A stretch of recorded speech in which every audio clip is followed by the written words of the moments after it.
Sir এসে গেছে, Madan sir এসে গেছে।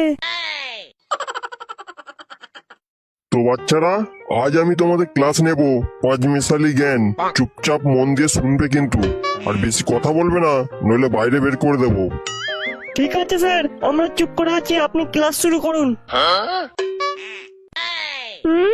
মহাপণ্ডিত যেন বিদ্যাসাগর এসে গেছে।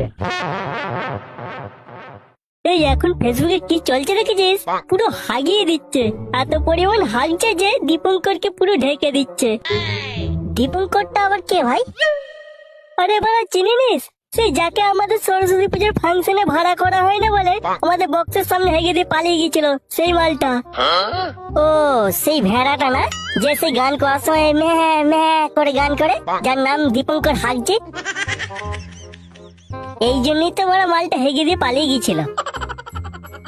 মালটার এখন যা অবস্থা হয়েছে না, বস্তির ছেলে পচা, মানে আমার গুরুদেব থেকে শুরু করে সিনেবাব ছাপড়ি বই এমন হেগে দিয়েছে, মালটাকে পুরো ঢেকে দিয়েছে।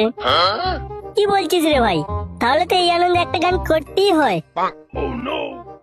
जरा सी दिल में दे जगह तू, जरा सा अपना ले बना, जरा सा ख्वाबों में सजा तू, जरा सा यादों में बसा। এই কে গান করছিস রে? ক্লাস থেকে বের করে দেবো কিন্তু এক্ষুনি। এই যে স্যার, বাল্লু গান করছে। শালা পাটা বাচ্চা, তুই তো প্রথমে গল্প শুরু করলি, আবার আমাকে এখন কেস খাওয়াচ্ছিস। এই উঠে দাঁড়া, কি গান করছিলিস? স্যার আমি তো গান করিনি। তুই গান করিসনিস?